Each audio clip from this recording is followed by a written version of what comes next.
Hello everybody, Jake, your resident content cowboy here, Yeehaw, and these are the best Pokemon of the week.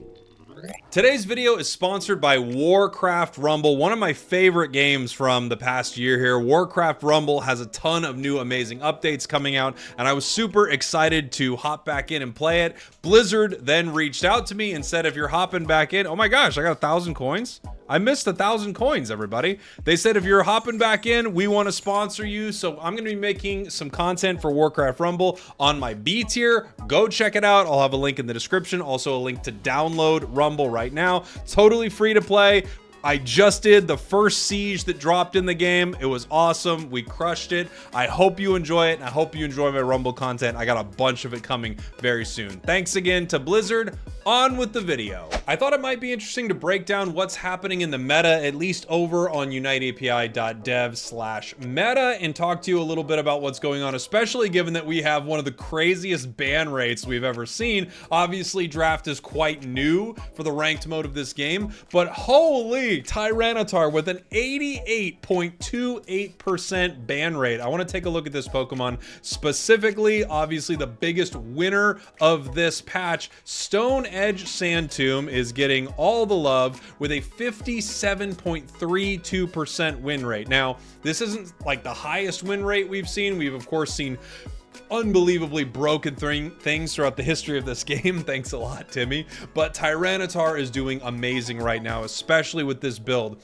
Tyranitar essentially had like 6 buffs over the course of 2 patches that have all kind of led to being this crazy moment. When I first played TTAR, I thought people were overstating the buffs a bit, and I still think it's maybe a little overblown, but there's no question this thing is nuts.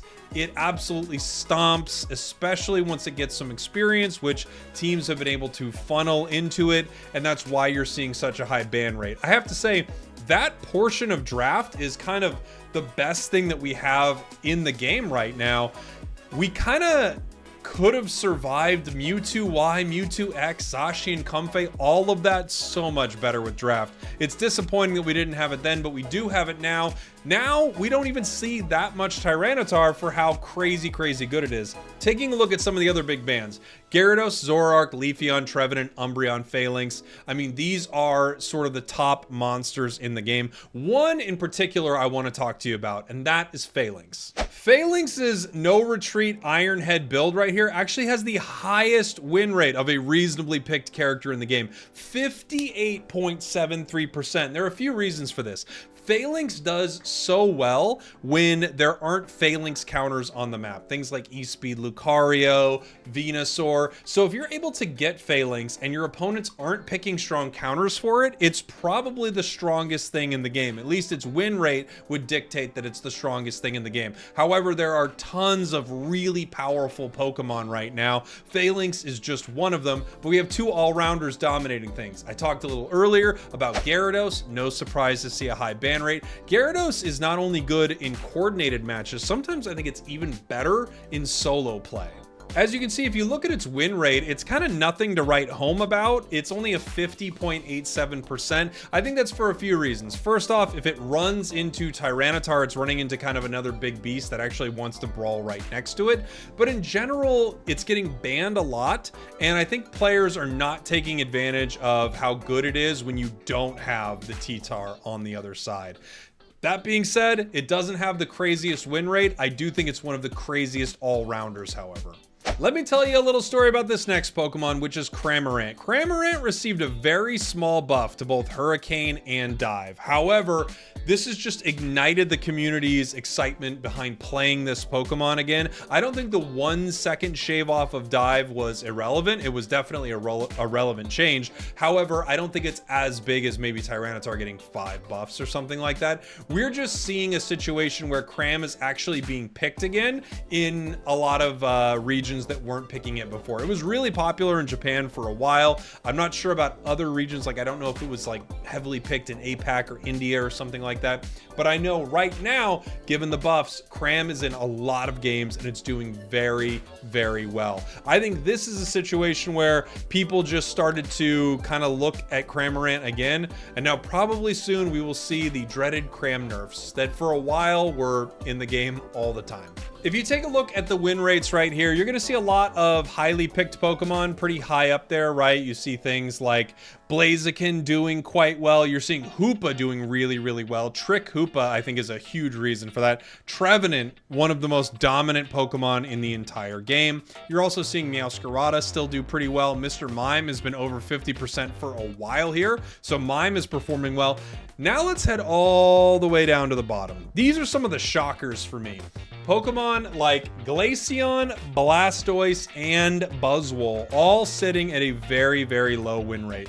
I think there's a combination of things that have happened to these Pokemon, and then Goodra just hanging out at a low win rate as it always does. The few things that have happened. Blastoise is a Pokemon that got nerfs to its early game, and that was a bit of a mess for it, right? It also got nerfs to its carry build, the Rapid Spin build.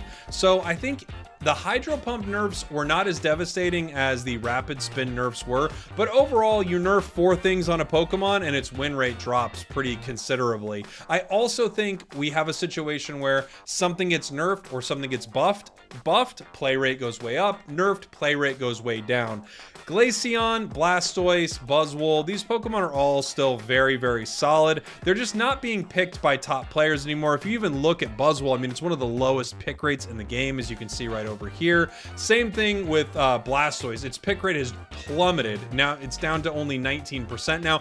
It was one of the top pick rates in the entire game. So I think a lot of players are just kind of off that when it comes to these Pokemon. And while we're at it, we might as well talk about the least picked Pokemon in the game. We have Urshifu, Greedent, Lapras, Duraludon, Buzzwole, Sableye. Things that a lot of these Pokemon have in common are they were nerfed a while back. Some of them probably nerfed pretty hard. I think Lapras nerfs were actually pretty solid. I think the Urshifu nerfs were very, very solid. Greedent hasn't been relevant in a really, really long time. These are Pokemon that are kind of forgotten in the meta right now, and you understand why. You also see peppered in some Pokemon that are actually really solid. They just take high skill. For instance, let's see, 1, 2, 3, 4, 5, 6, 7, 8, 9, 10, 11. The 12th lowest pick rate Pokemon in the game is Dodrio. Dodrio is not bad by any means. In fact, it's normally a high win rate. It's just really specific. And you find Pokemon down here like this. Garchomp is like this. Dodrio is like this. Even Gengar, you know, compared to some of these picks, it usually does okay. Like, it's right under 50% in the meta. It's just one of those Pokemon that doesn't get picked a whole bunch. Gengar can do well into some comps, not so well into others. Same thing with like Garchomp.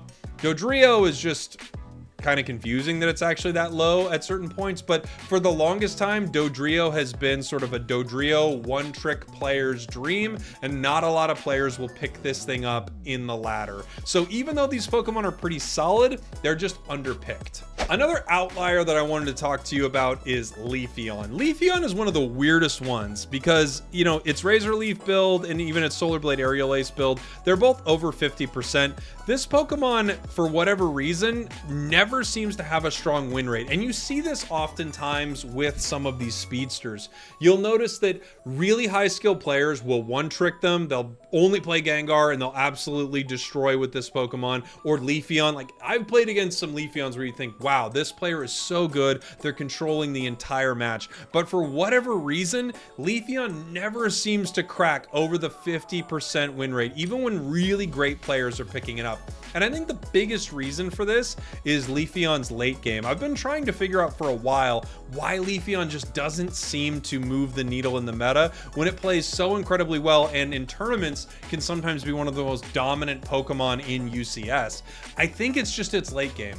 It's a little too squishy, and it's kind of a reverse Tyranitar. Come along with me, children, and let me explain to you a reverse Tyranitar. A reverse Tyranitar is where something is insanely good early, but falls off kind of considerably later. One mistake and you're in trouble. Tyranitar is the exact opposite. It's kind of meh early. It gets a little better now that Stone Edge is actually kind of decent. And then late, you can make mistakes on TTAR, and you can, you know, not as easily get punished. The exact opposite is true for Leafeon, and given so much of the game in our ladder matches, solo, duo, trio, revolve around what happens in sort of the final 2 minutes or final 3 minutes, basically, Leafeon can actually be in a lot of trouble.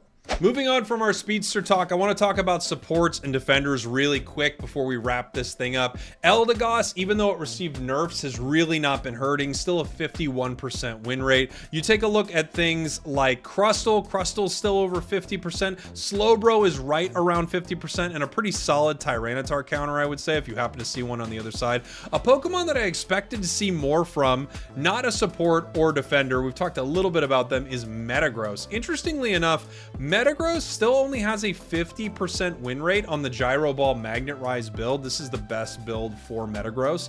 I think it's because it's running into Tyranitar. Because let me tell you, if you're not running into Tyranitar, Metagross is unbelievably powerful. And I think some people are still maybe having trouble recognizing that. The buffs it got were really nice. But I would love to hear from you in the comments. What do you think of the meta right now? Are you surprised by some of the pick rates, some of the ban rates?